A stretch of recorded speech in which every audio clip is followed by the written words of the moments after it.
my name is Janesha Moore, and I'm Cree's wife. Hi, my name is Cree Moore, and I'm Janesha's husband. And we're the Moores. We're the Moores. Yes, so we have been married for 4 years. Our anniversary is September 18th, so 5 years this year. Yes, time has flown by. Yes, I am a full-time creator and entrepreneur. I own a few businesses, and yeah. And I am a copywriter and content creator, also a mixologist and I guess at-home chef, Absolutely. personal chef of Janesha Moore. Yes.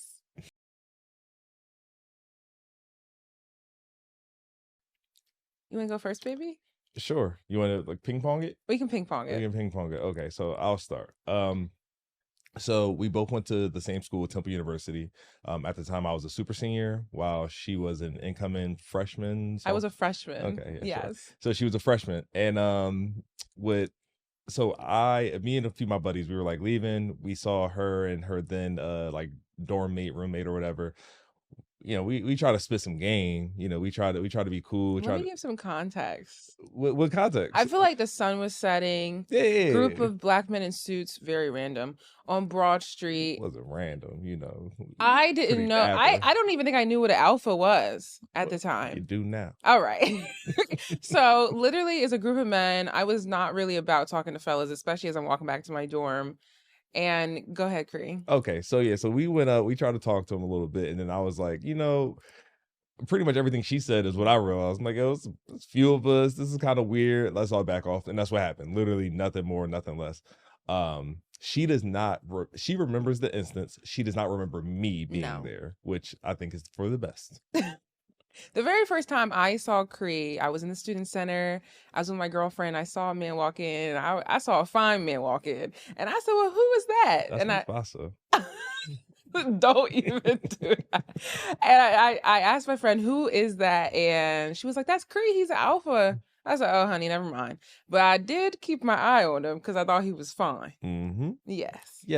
So many of years passed by, probably like, 4 years? More than that, because I was living in Boston. Yeah. So some time passed by.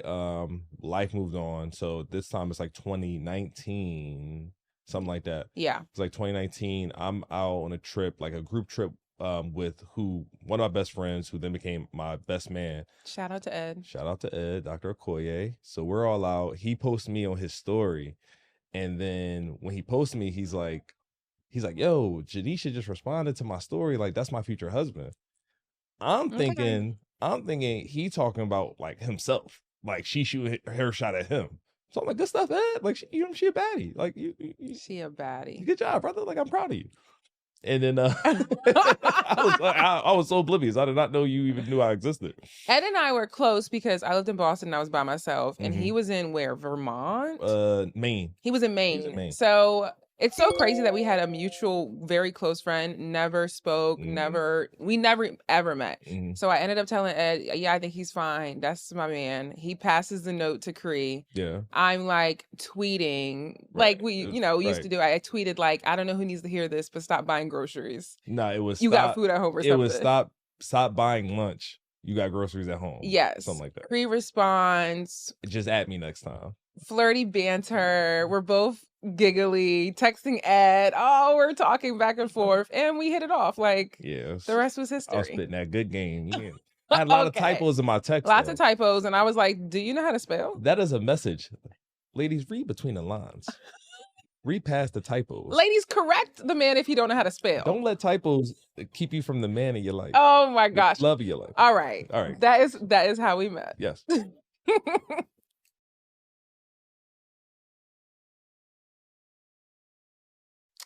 I knew I remember texting my sister, and I was like, I think I love Cree.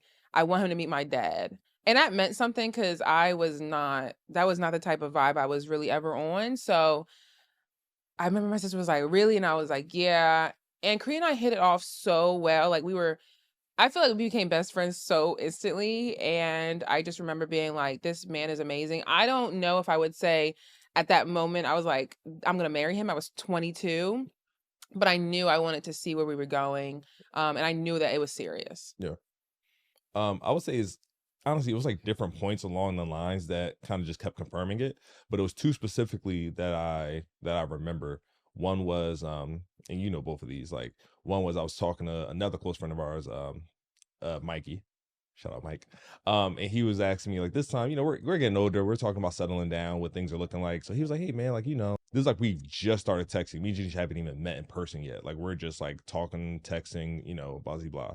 And then he's like, hey man, like, you know, who you thinking about like dating, like being serious with and stuff like that. And I was like, I don't know, man, I think Janesha. And he was like, Janesha, like, y'all haven't even have y'all that serious? Like, have y'all even met? And I was like, nah, bro, but I don't know. Something just tells me about her. Like something just it gives me like serious. So that was like the first thing. And I don't know where it came from, but, you know, just the Holy Spirit just telling me what it was. Like, Well, child, don't so fumble me yeah, now. so I don't, you know, that right there, I just, you know, have faith there. And the second thing was when we were dating, I was looking to I wanted us to be in the same city. I was in Philly, she was in Boston at the time. Yeah. I hated my job. So hated my job. So I was willing to look for somewhere else. So I was like, I'll move to Boston if that makes more sense because she loved her job. So I was like, I'll move to Boston. But just so you know, if I'm moving to Boston, I'm moving as your husband, not as your boyfriend. I was gagged. I It's, was 22. I was 22. I was it's gagged. because I'm not, first off, who going to Boston by choice? Like I was. Well, I'm not mad at you. So I was like, but I'm, you know, I'm not saying I'm proposing right now, but just so you know, I'm not moving just to keep dating. Like this is the pre-engagement engagement ring. Like if I'm going there, we serious. That's when it got very serious. Right. Yeah, that's when I knew he's not playing with me. You will never be confused, ladies. He will always make it very clear. And he was straightforward. He Yeah. knew what he wanted. By the way, I never moved to Boston. So No. God bless. So, but yeah, those were probably it when I knew. Yeah.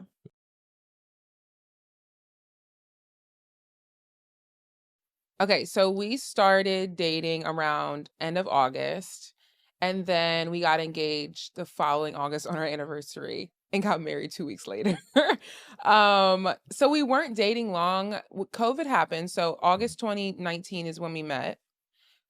March 2020 is when he was like already in Boston visiting me when everything was shutting down. And so he was like, just come home for, you know, a few weeks. We don't know how long this is going to be.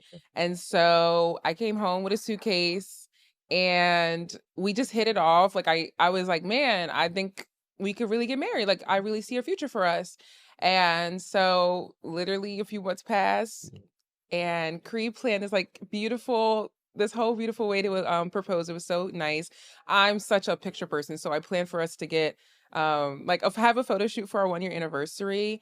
And clearly God like blinded me because I didn't see any of the signs. Like he picked out a white jumpsuit for me. Like we had this whole photo shoot. It was so beautiful. And that's where he proposed. And then he told me after we got engaged, hey, we're going to get married in 2 weeks.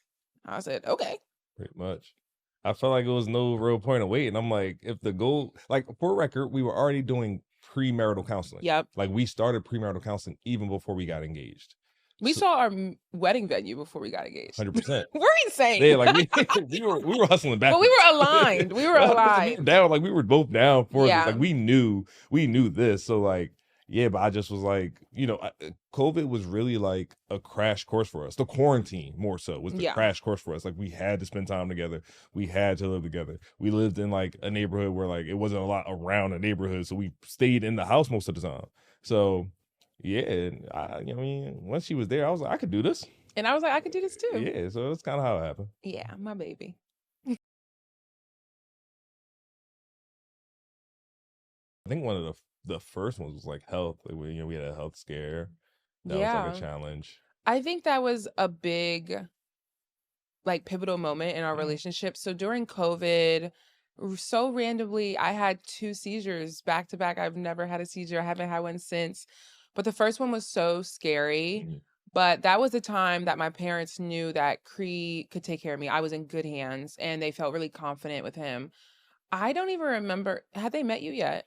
Yeah, we met a few times. Yeah. We met a few times, yeah. We met because like holidays, I already met them. Yeah, that's it was true. Time pass, yeah. But that's when my parents were like, we know you're going to be taken care of. And that was so solidifying. And I think that's when my whole family knew. Like, I'm the youngest of 7 kids. Like, everybody's worried about their little sister. I think that Cree showed up. Cree's so good in, a bind, or good in with, what is it, an emergency. Yeah. And he just took care of me, and I was like, this man can take care of me for the rest of my life.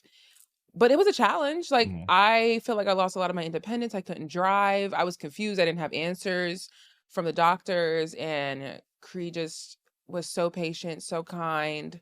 Um, he's the best. Yeah. Okay. Thank Yeah. you. Yeah, I would say that was probably the first one, but like you said, it was very confirming. Because for me, like that was the first time I asked myself, like, I mean, I prayed heavy. I was just like, God, if I lose her, I don't know what's next. And I remember that's when I was like, and this is during quarantine, like again, like so I was just like, yeah, like I don't know what to do after like with this. So for me, it wasn't like I never asked myself, can I do this for the rest of my life? If like the seizures were continuing, God, like thank you God that they didn't. But it was more so how. Like I educated myself, I monitored her, kept in contact with her parents, talked to doctors, like we did everything together. So that was probably the first like big thing that happened to us, and like I said, it was very confirming. Yeah, Yeah. for sure. Work was a big challenge. I used to work a lot. Hmm. Workaholic vibes, like, Yeah. and it doesn't always lead to the best communication. But Cree was a great leader in that way, where when we would have, oh my gosh, we used to have a shared note, and it was just like one of those, like, instead of texting and feeling the pressure to respond, Cree made this like shared notes for during the day when we had like tiny little updates. And he was just always so on top of communicating with me. And it made me, of course, like, I'm following his lead and I'm trying my best to communicate with him. He just always led by example in that way. And it improved our communication 100%. We are both writers. So we were always writing letters to each other. Oh my gosh, especially when we were long distance. Yeah, 100%. But he expressed to me, I mean, that was even like a bit of a worry a little bit when we were married, like how much I was working. Yeah. And Crew was always very patient, but he was also very expressive, and I just became more aware of it. And then of course when I transitioned to now being a full-time entrepreneur, I'm much better. But that was a challenge in the beginning too. Yeah. Yeah. We just had to be very intentional. Like even with the notes thing, like I caught myself texting her all the time, and I'm like, I feel like I'm blowing her up. Mind you, we're together. Like, but I'm like, I feel like I'm blowing her up. And then she would have to come back and feel like you said, feel pressure to read them all. But then for me, I was just like, yo, if I make these notes, like I would just put random stuff like, yo, I just ate my lunch. It was trash. Like just real random like parts of my day. And then so she'll come back, she'll like read it when she was done work, text me or call me, hey babe, read the notes. That was crazy. Like, and we'd just be able to Just talk. staying up to date, because Yeah. I care about all the little details, and Yeah. he cares about sharing them with me. So Yeah. Yep.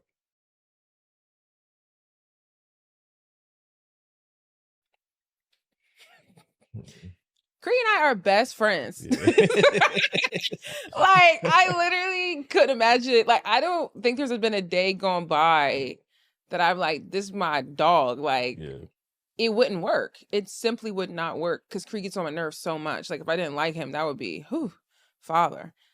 I just feel like friendship is so important, and it's crazy because, like, you talk to some of the older generations and they had to sacrifice friendship, and I just feel like so grateful that I did not have to enter a marriage that was like just a contract or anything like that. Like, we are best friends. Like, Yeah. we care about all the little details. Sometimes we argue and play like siblings. Like, we are just besties. Yeah, nah, it keep like I don't know. I don't ever feel like we had to work on our friendship. I Mm-mm. don't know. It's kind of weird. Like one thing I always remind myself is like with us being friends, what helps is like I give her the same grace, if not more, that I give my friends. And what I mean by that is like certain times my homies piss me off, like, and I'm like, yo, you're annoying me, bro. But like, I love you, bro. At the same time, like, and I can't I can't expect her to not bother me sometimes, but me Yeah. be like, oh, she annoying. I can't be around her. Like, it's like nah, like you this your dog. Like, what you mean? Like, this is like my day one A1. Like, this really my homie, man. I don't know. It just works for us. I think also just being transparent with each other. Like, we don't try to be too cool. No. We don't. I think we got out that really early. We didn't try to be cool. Like, and we both could be pretty cool. You're cooler than me, but Oh my like gosh. we could both be pretty cool. But like We ixnayed that before we even got married. yeah, like if you, I think we always say to each other, like, I wonder if people saw us like behind closed doors that they would believe it. Like we're kind of, we kind of corny. Like, we're very nerdy. We're very just 100% ourselves, because I feel like so many people spend so much time putting on a facade or becoming this character. And it's like, you uptight. Like, I feel like we're very it's just very freeing. Like, I remember when we were dating, I was in a coffee shop in Boston and I was like, let's just give this thing our all. And we were like, let's just do it. Right. And I feel like since then we were just like, this is who I am, and I'm silly and I'm nerdy and I'm quirky, and we both are. And it just makes everything more freeing and more light. You can't take yourself too seriously. And if you can't be besties with the person you're in a house with, are you in prison? But remember in that photo we was over the house, and remember that photo of me on my bike with my helmet? Oh my goodness. This was, mind you, the first time we met. That was the first time we met. I have my bike in the crowd. Just got my bike and I was mad excited about it. So I was like, oh, look at my bike. And I got on the bike and put this in helmet the house in the middle of the living room. on. And she took a photo and she showed it to me like not too long ago. And I was like, see, you was really my homie. Like, we didn't care. Yeah, I was just being cool. It's better that way. Love you. Love you, mamas.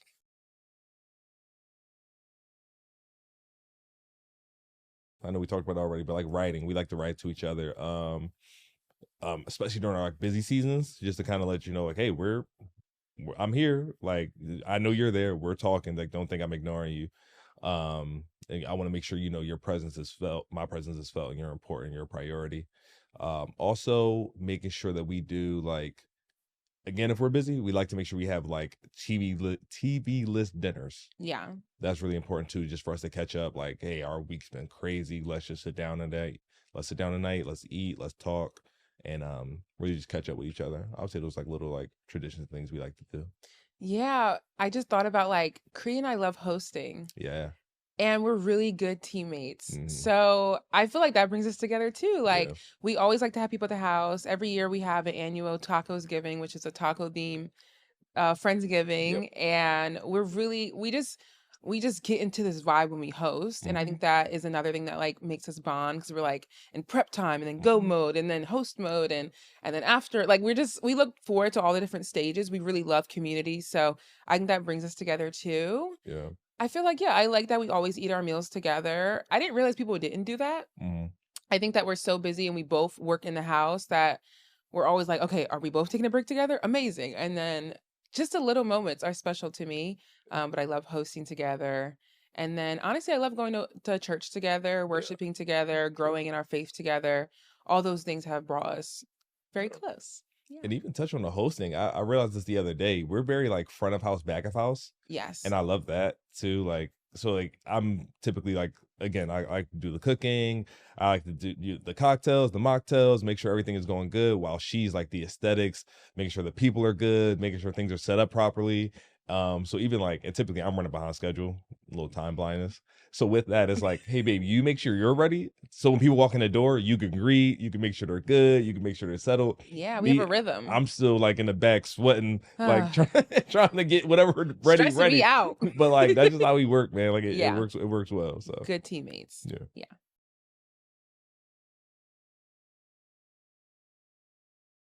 That was something that quarantine told us about too.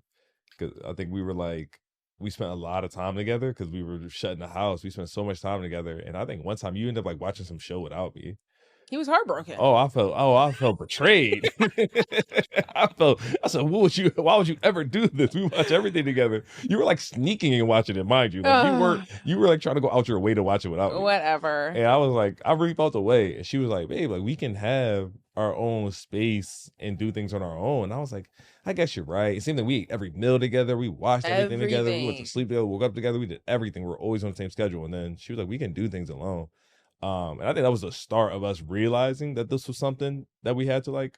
Yeah, it was going to be important for us to have our own individuality, or it was going to drive me crazy and end up drive him crazy too. Like 100%. It's imperative to have your own stuff in a relationship where you share so much. Yeah, is what I feel. And so I think in the beginning, Cree's feelings were a little hurt, because he was like, but wait, we like to do things together.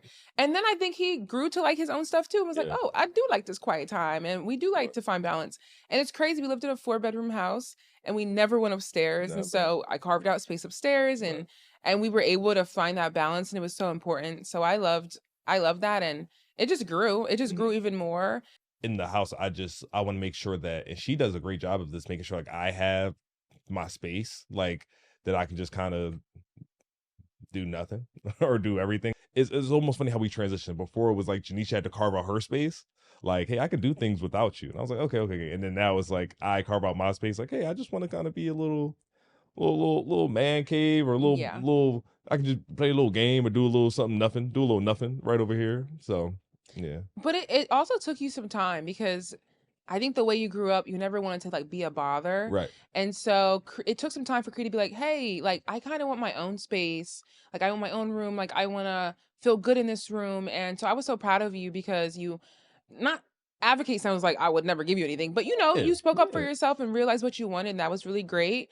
And you taught me to be a good listener in that mhm, way and be like, okay, well, how can I help you build out what this space looks like and what are you envisioning, etc. And giving you space and giving you, respecting your boundaries too. So I still applaud you for realizing what you wanted after growing up, trying not to be a bother, and me being yeah, like, you're not a bother, like this is right, your house. right, So right. I love that for you. No, I appreciate you, baby. Mhm.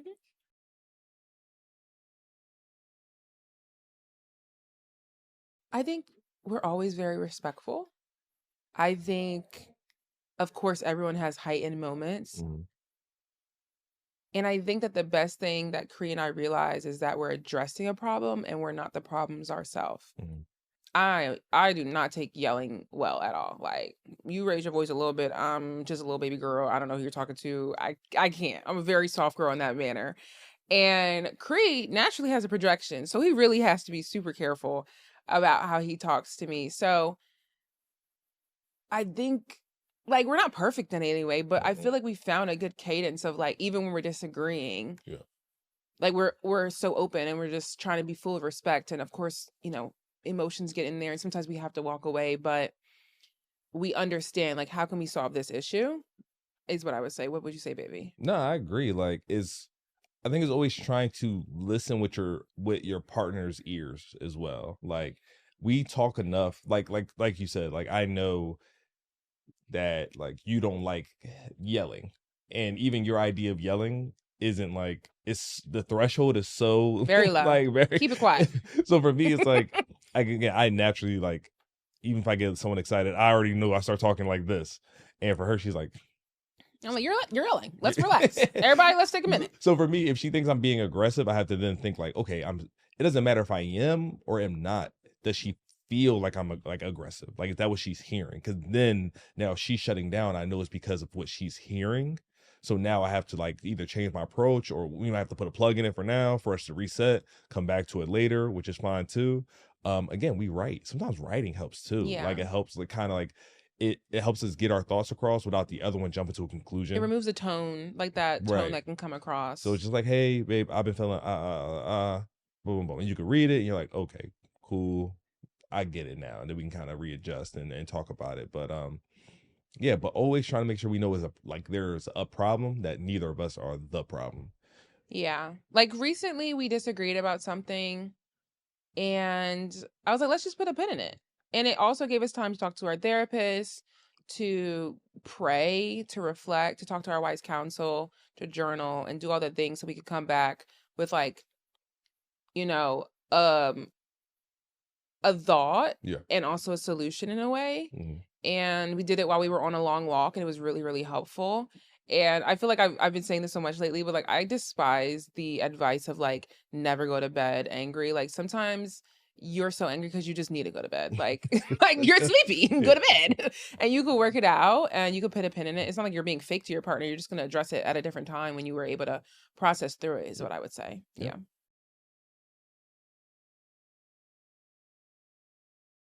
Initially, like off rip, just historically, it was a journey for us to get comfortable talking about money. Uh, He's being kind. it was a journey. Janesha wasn't the most comfortable talking about money. I hated talking about money. My relationship with money was so unhealthy Mm. in general, and the role I thought a man should play was so I was just not comfortable talking about money at all. Yeah. Yeah. And me, I was just like, I knew money had to get talked about. Like, I didn't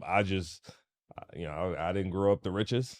I didn't want to grow up. I didn't want to continue living my life that way. I wanted to make sure like things were fine. So as we, as we started to build our life, I wanted to make sure we were comfortable talking about money. And then so it took some time, took some patience on my end. It took her to be open.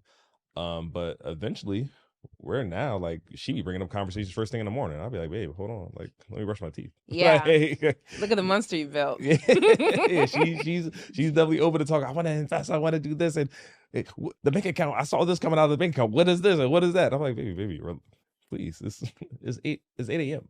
Relax. I would say it is very important that we did get comfortable to talk about money because like we hear stories of people like somebody's having debt and the other one doesn't know about it, or Nightmare. Yeah, somebody's like using money that the one doesn't. Like we have full transparency. We have joint accounts, we have separate accounts, we have business accounts, but like we both can see everything. Like we both know how much is coming in. We talk to each other about like deals, raises, things we didn't get, money that we didn't make that we thought we was gonna make. And and that helps with goals because we can talk big goals. We can talk, oh, we want to get an investment property or we want to buy this, want to buy that. But if we're not talking about, hey, babe, the gas bill was a little high this month, we gotta, adjust some things. If we can't have that conversation, how do we expect to have the big $1 million conversations that we plan to have? Yeah, Cree leads our family in financial literacy and in our supposed to be monthly meetings. And he carved out a space and he has been so intentional and patient about teaching me, setting me up for success. I mean, Cree set my business accounts up before I even was doing my business. I remember I was so intimidated. And then I feel like God be telling Cree things that's going to happen before I know. And so he just trust him with our finances. And so I trust him and I lean on him. And it's been great. And now we're in such a great place. And like I said, I can talk about all the money things and we can just be healthy as a family because finances are such a huge reason why people divorce. And I was like, we not doing that, child. So I'm just grateful. Like, I'm grateful that over time we have improved together and now we're in a really great spot. Yeah. And I'm gonna say this, like, I'm gonna say, do it scared. Like talk money. It was times we had like our meetings and they both kind of, we was ruffling some feathers. Like, Yeah. and it was just because we both weren't the most comfortable. I knew it was making her uncomfortable. I didn't want to be, so now I'm like, I don't want to be aggressive, but I'm like, we got to get through this. And then she's asking questions but we had to do it. Yeah. Like, I'm not going to say it was like, oh, over time it got better. No, it took some time. Like it took some grit. We had to put we had to put that work in. Like, so and you can't avoid it. Yeah, we couldn't avoid it. Avoid it. You couldn't avoid it. So yeah.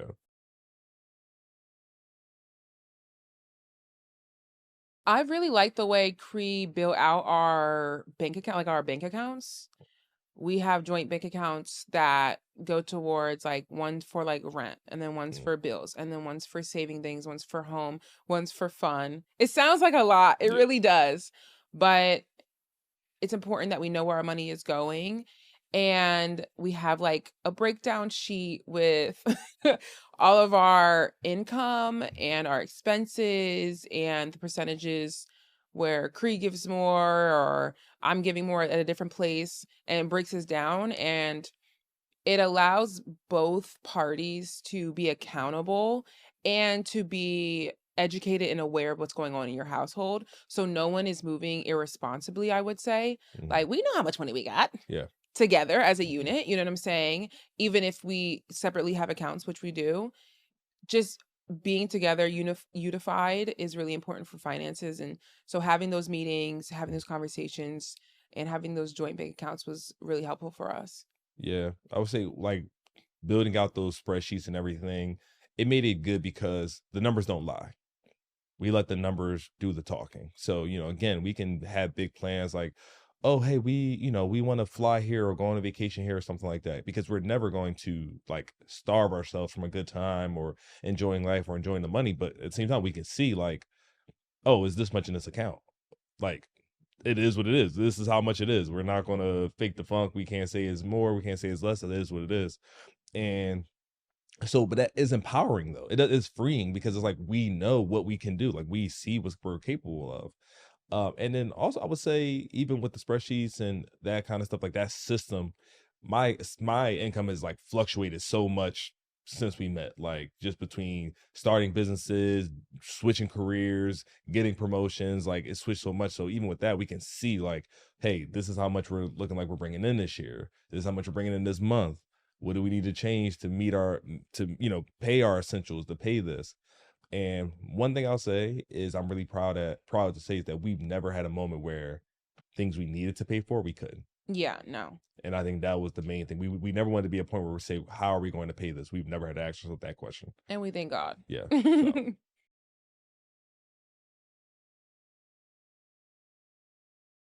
How aligned do couples have to be on raising children to have children?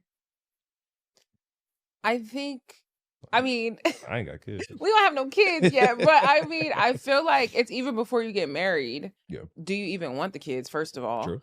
I think a really big aspect is how you're going to raise them in a way. Like, for example, like, are y'all both the same religion? Or there's just like so many questions. Yeah. I think that you need to be aligned. The depth of the alignment, I'm not sure. I don't have children. Right. But what do you think, baby? I would just say like, we always call ourselves a family because we are. Yeah. And I think we need to make sure we realize that, like, as a couple, yes, you are a family. So you're already building your foundation as a family, like you said, like your, spiritual, your religious, like finances, the things you agree on, the way that you move, which you find acceptable and not acceptable, that it starts with you two as a couple. So I feel like some people start to build their family once they have a child, and I think that might be a little late. Like it's, you're kind of behind the 8 ball already, because then now you're trying to figure out like, hey, what do we agree on? What don't we agree on as individuals, as two adults, for us to then pass down to our child? Where it's like, for us, that we build a life as a family, little family of 2, but we build our life as a family, then bringing in that child is like, hey, we've already kind of set things. We have established. Right. Yeah. Now, as far as everything else, like, I know we were joking about it earlier, like, I can say right now, my kid's never going to use an iPad. Yes, they will. Yeah, I don't. Because be quiet, Johnny. No, I have no idea. Like, I can't speak on that part, but I think just making sure we establish our foundation as a family right now. Then everything else should be a little easier. We have a rule book. Yeah.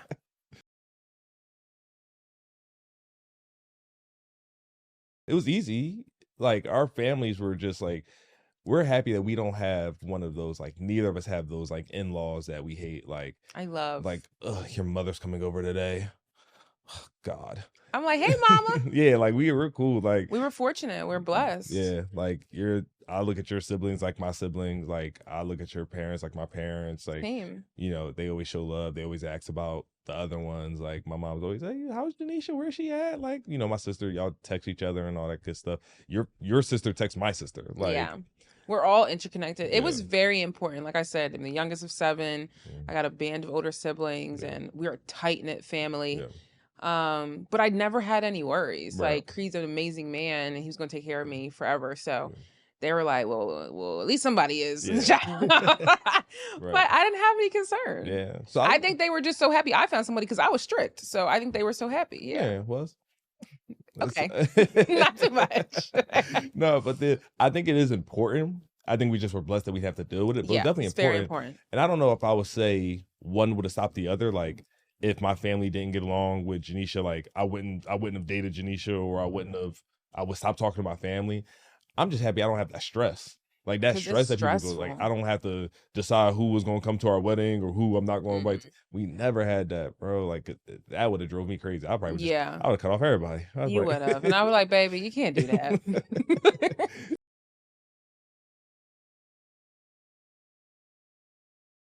It's been a journey. It's definitely been a journey. I was raised deep in the church. I'm a PK, and God has always been my foundation, even when I was lukewarm child.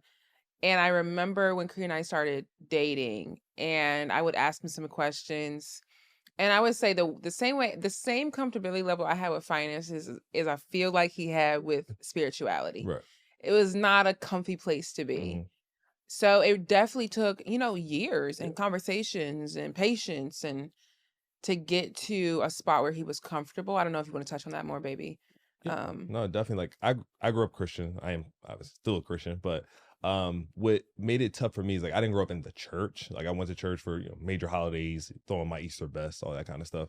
But I went to Catholic school for most of my life, and um Catholicism can be a little like strict. They're they kind of have their own way. So for that, I kind of felt judgment. Like I felt judgment from the church. Like that's kind of what I associated with Christianity. So for me, I kept my religion very close to the chest. Like and even like also growing up in certain churches, like it'd be a little like gossipy, Condemning. Yeah. condemning, like it was just a lot. So I was like, I know my relationship with the Lord, I'm gonna keep it here. Like that's with me. So even when we got together, like she knew I was a believer, like she knew like I had a relationship with God, but I never wanted to talk about it because I just never want, like I wasn't baptized at the time, like so I didn't want to be judged for that. I didn't want to be judged for how I was living, which don't get me wrong, I wasn't living the best, I wasn't living a sinless life at all.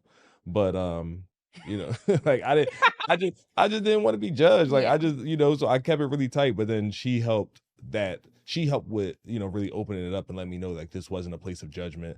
And I think she also learned that people were raised differently than her too. Yeah. Like she was again raised in a family of 9 and all of them were very into the church. Like they were raised in the church. So I think for her, she had realized like, oh, you are a believer. It's just not how I know believers to be. So then we Yeah. kind of end up working together and making sure that our foundation was what it is.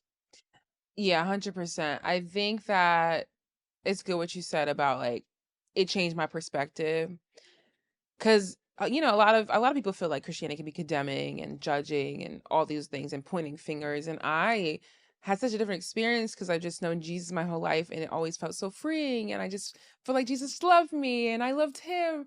And so to come into a relationship where like I feel like sometimes he wouldn't budge in the convo, I'd be like, man, I just love the Lord so much. I can't stop talking about it. Like even when I wasn't walking so closely to Christ, like I just always felt comfortable talking about Jesus, but it was just because of how I was raised. Yeah. So it definitely gave me some perspective for sure.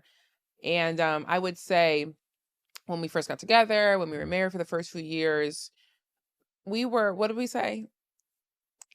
I say we were a mess. Cree doesn't like when I say we were a mess. I mean, it was We were young. We were like we didn't have any guidance really. No. Like we are like God was in the room covering us always. Yeah, he always has, but he just wasn't the center. No. It wasn't the foundation. We were like you say, we were the blind leading the blind. We were having a grand old time, and some of those grand old fun. Yeah, some of it was fun appropriately. Some of it was just like foolishness. Yeah.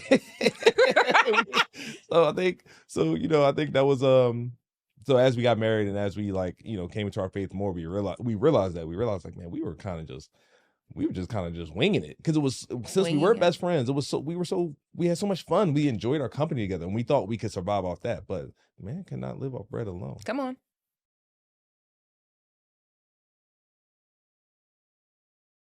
We believe that as a married couple, you should be equally yoked. We believe that iron sharpens iron. I can say all the different things. You know what I'm saying? At the end of the day, I remember when Cree and I were going through a hard place, and I was like, man, like we have to lean into God more. We have to listen to the Holy Spirit, because if not, we're just listening to ourselves. Mhm. And the Bible tells us not to lean in our own understanding, but in all our ways acknowledge him, and he will direct our paths. And what do I look like following a man who not following God? The level, it's God, it's the man who's leading the house, and I'm supposed to be submitting to him. But if he's not submitting to Holy Spirit, then we in here with our eyes closed walking around. That's how I feel. So it's very important to be aligned in your beliefs. It's very important because in the way the Holy Spirit has moved in our lives, he tells us to shut up sometimes. He tells us how to treat our spouse. He gives us instruction. And I don't know, because were we cool? Were we cool before when we weren't super, before we rededicated our life? Sure. How long was that going to last? How, you know what I'm saying? Like, how far could we get in our relationship without God in the center? Yeah. A 3-strand cord is not easily broken. And I just feel so strongly about that. Yeah, I'm aligned. Like, nah, I feel the same way. I would never. I'm no one to pass judgment. Like, I can't. I don't throw stones in a glass house or nothing like that. But at the same time, I know for us, like, we needed to be on the same foundation. Like, Yeah. we needed that. Like, Yeah. because even with us being equally yoked, there's even certain aspects. Like, she'll be, convicted to do something that the Holy Spirit didn't tell me to do. Yeah. But if she tells me, like, hey, like, I'm convicted to, like, I really want to fast, or I want us to fast. It can sometimes just be her, and I need to understand that. Sometimes it could be both of us, and I need to, like, kind of to understand, join in with that. Now, if I was of a different faith or didn't understand, I'd be like, why you want me to? What that got to do with me? Or what why are you doing that? I might not understand the same or look at it differently.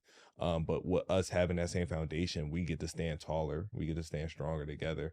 Yeah. So I know for us it wouldn't work. No. For us it wouldn't work. No. But for other, I can't tell what other people need to do in their lives. I can't tell. I'm sure there's many happy marriages. Yeah. I'm just telling you what we do. Yeah. And that's serve the Lord. So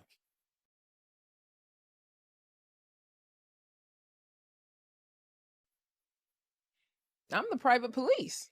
I'm big on boundaries. I feel like I opened you up a little bit more. No, like, to be for more sure. Yeah. But you might see a picture of my husband. You might, we might be laughing, dancing. Baby, that's it. Yeah. You know what I want to share with you. I'm so protective over our marriage and over my life in general. That's how I was raised. I was raised deep in privacy and protection. I think that you can be open and sharing things without crossing boundaries. But I think that our marriage is to give God the glory. Our testimony is to give God the glory. And I want people to see healthy young Black marriage centered in God, still living a very fun life, like doing what we want and chasing our dreams and all those things. I think we're a very strong example, and I'm honored to share. But don't get it twisted. Like, you're not in our home knowing what we're doing, knowing our conversations. And I stand firmly on that. Yeah. I think we've also built a community outside of social media with our friends and family, our friends that are our family pretty much, and our family that are our friends. Yes. That is our release. Like, those are the people that see us. Yeah. Like, they see us fully, like, uncensored, unfiltered. Like, that's where we have our good time at. So we don't feel the urge to show every single thing on social media. You can still share and be open without doing a tell-all. Like, right, exactly. I feel comfortable. We feel comfortable with what we share, right? And we love sharing it. And also, we don't want people to get, like, I don't know. We neither one of us like when people act too familiar, like you know us, like when you don't. And it's not in the studio. It's just it's because I don't know you, so don't be weird. So I say that to say, like, I don't like giving up too much information, because then people like to take it and run with it and say, oh, well, this is happening, well, I saw this, I saw that. And it's like, we keep it cute. We keep it cute. We go see what you go see what we want you to see. Like, it's okay, boss. Like, we're straight. Yeah. So what he said.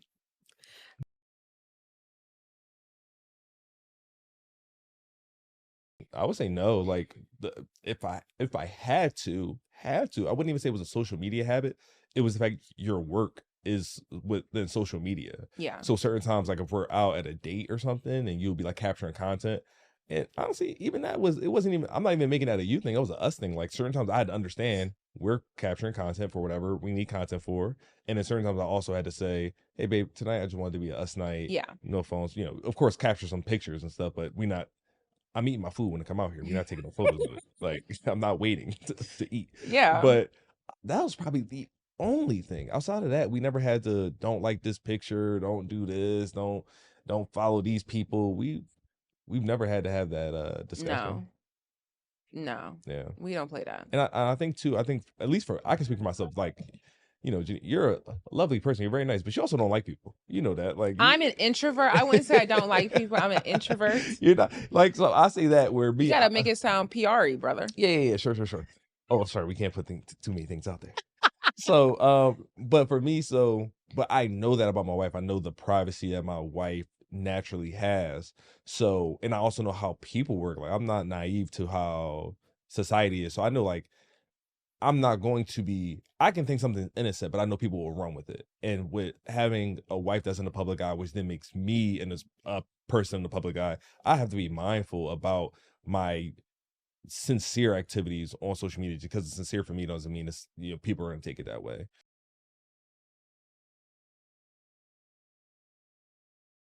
So intimacy has really evolved for us over the years. I believe as you get to know yourself better, you'll be able to also um explain that to your partner better. Like it's so layered. Like intimacy is so layered. Like what was your relationship with yourself like, even with sex, like prior to your partner, prior to marriage, all those things. Like it was very layered for both of us, and it takes a lot of patience and self-work. If you had a bad relationship with sex, or even if you had a great relationship with sex, what does it now look like? And sex is not just, that's not the only form of intimacy, but what is it like with your spouse? What does that look like where you currently are? And it took a lot of conversations, Yeah. with my own therapist, with a lot of journaling, with Christ, even watching some videos, Mhm. and then having conversations with Cree, in very sensitive and in a very specific way, so no one feels like attacked or Mhm. they have to defend themselves, or just so open because Yeah. it's so intimate. But yeah, I mean, it's still like a journey, but like I think about where we were when we first got married to now, and it's like so many walls have fallen because we were able to work on ourselves individually and as a unit.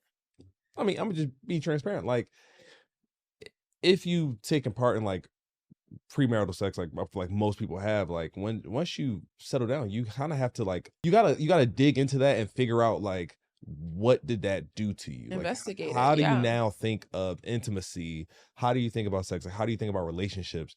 Because you are now with this person who you're going to be with for the rest of your life, and you two are going to change as well. But so you need to like figure out a foundation of like what does intimacy mean for you? Like, did you have a healthy relationship with sex, with romance, with the opposite sex? Like, how did things work for you? Because you're gonna have to, as I learn what you like, babe, like you also have to teach me some things you like too. And the only way you could teach me is if you know, Yeah. and vice versa. Like I need to say, hey, I'm comfortable with this. I'm not comfortable with that. Like you like physical touch.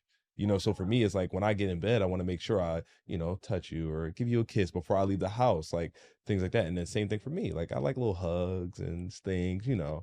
I think it's just understanding yourself a lot, being Yeah. able to really understand what you need, what you like, unlearning any bad habits or anything that might be damaging, and then being able to build with your partner. Yeah. So much unpacking. Like, when did you first get exposed to Mm. sex? How did your family treat like intimacy and hugging? Like, we were very physical touch family, like lots of hugs, lots of kisses. Like, I just love physical touch. You have to unpack that stuff, or I really don't believe that you're going to get to the level of intimacy that you might want with your partner, because you won't do the work to unpack how you were. Like, Mhm. you have to do that work, and it's so uncomfy, but it's worth it. Like, you're going to feel so much closer and deeper to your partner because you understand yourself better, and you let go of some things and you shed some things, and it's just really important.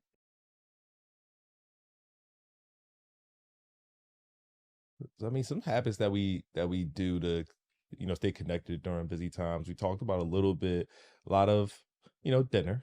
We like to bond over food. Like we like a Yes. good, nice dinner, nice chill day. Writing to each other, writing texts, prayer, Yeah. prayer too, because sometimes Yeah. we just need that, just to kind of that covering, that release. Prayer is very much a release. Like you can just Yeah. very put things on the Lord when you can't carry it. Yeah. Um, and something else I feel like too, we do a lot of like sometimes I know we talk about having like TV-less dinners, but sometimes we have like silent nights of just like TV kind of, or Yeah. like Just like being. yeah, like hey, I just need to not think. And Yeah. can we just sit here together and do nothing? Yeah. And that's nice too. I would say those are probably moments. Yeah, it's crazy because some nights we like, what do you call it? Like when I act very playful. Oh, when I'm in like little sister mode. Oh yeah. Those are moments of intimacy to me because it's a vulnerability. Like, it's like I just want to play. Yeah. And it's just so much fun in that moment because I just get to be myself 100% and my husband's playful with me, and anything that just feels like I'm 100% free to me is intimacy. And it can be sexy time, it could be dinner, it could be playing, just whatever feels 100% just like fun and free. And um also, like, we never leave the house without a little kiss, a little hug. Mm-hmm. All those little moments really count. We Yeah. probably kiss like a million times a day. Just like reassurances all day long. I'm Yeah. thinking of you, I miss you, I love you. Mm-hmm. Yeah. Well,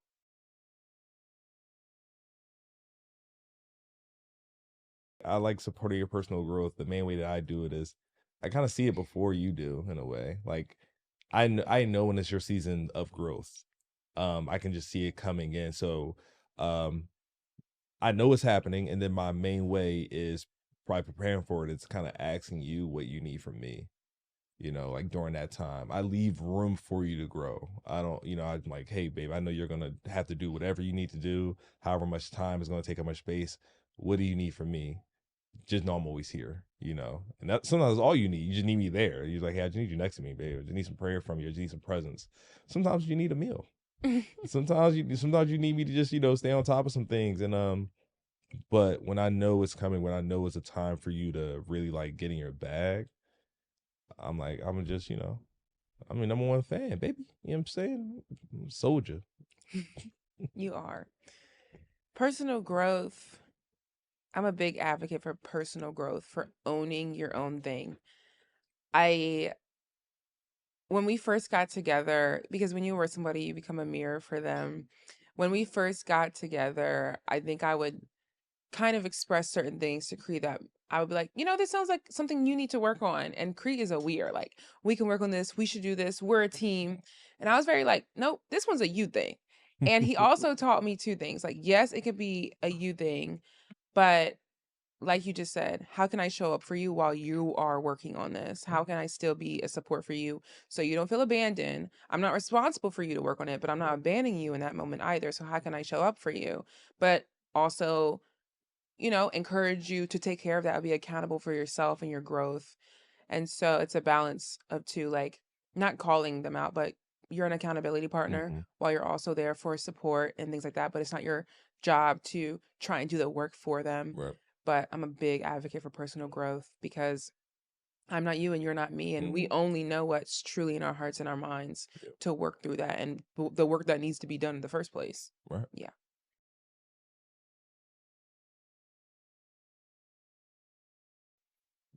Our future planning goals. Okay, so I feel like our future planning goals look like growing our family Mm-hmm.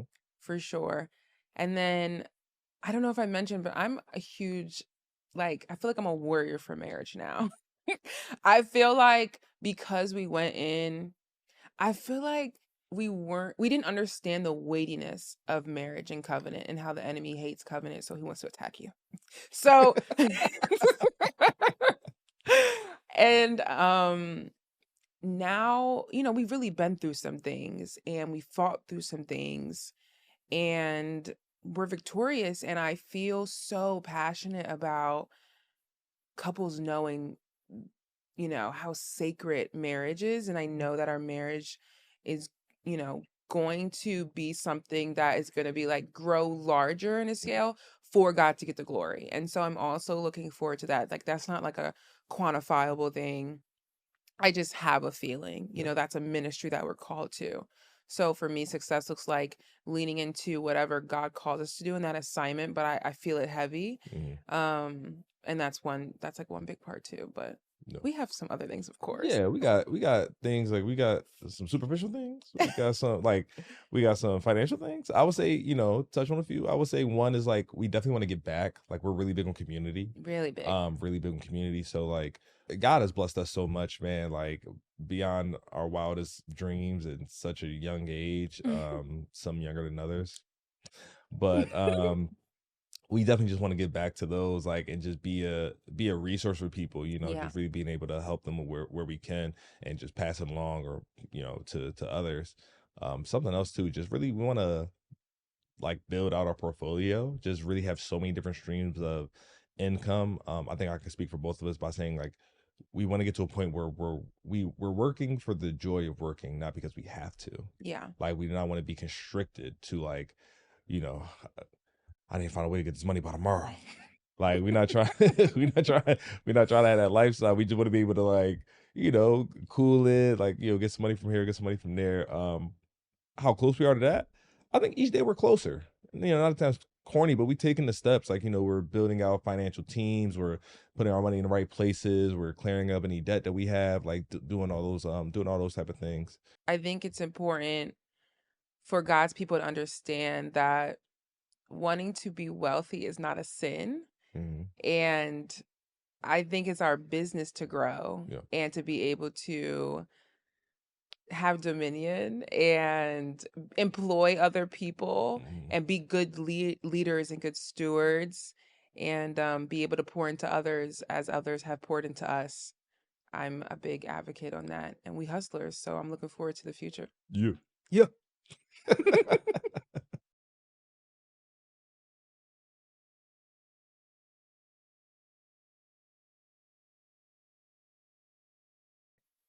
Cree. Yeah. Oh no, we both be. I'll say you. I'd be like, hello? Yeah. Hello? I'm more direct. Yeah. You're more like, I'm more wordy. You're more like, hello. Grabby. Men want a woman. Yes.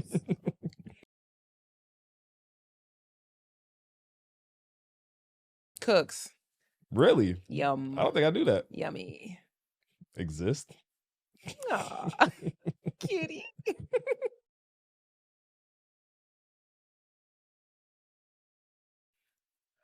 Whew. Yeah. Man. Kettle popcorn and Papa John's. That is the truth. Yeah. Cree, honestly, he loves pizza, loves the cheesesteak, loves those honey. You haven't had them in a while. Oh yeah, the honey cheese. The honey cheese curls. He loves a cookies and cream bar. Oh yeah. Oh my gosh, and several ollipops. Several. Yeah, that's it. I'm gonna bust down some ollipops. Oh my goodness.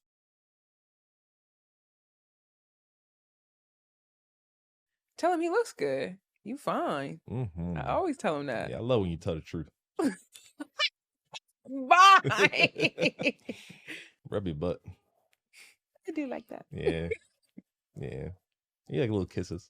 I do. I love. Like he does kisses. use little kisses. Yeah, my little kisses. You like that too. You do. I like that a lot.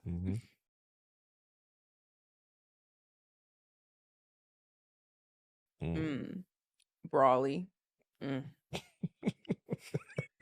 I love a brawly man. Passionate, God-fearing. Yum. Bad Mama Jam. You're such an old man. Fine as wine. Those are it, actually. Oh my! I know they are because you're an old man.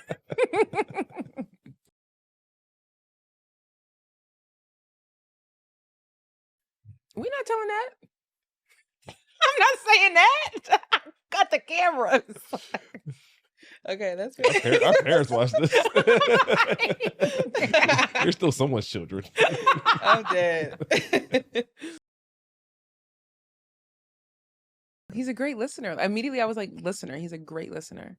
When you talk to me, I don't know. Like, I know it sounds weird, but like when you acknowledge me, like when you talk to me and let me know, like when you affirm me, let me know I've been doing things well. And you're proud of me. I always am. Yeah, thank you, babe.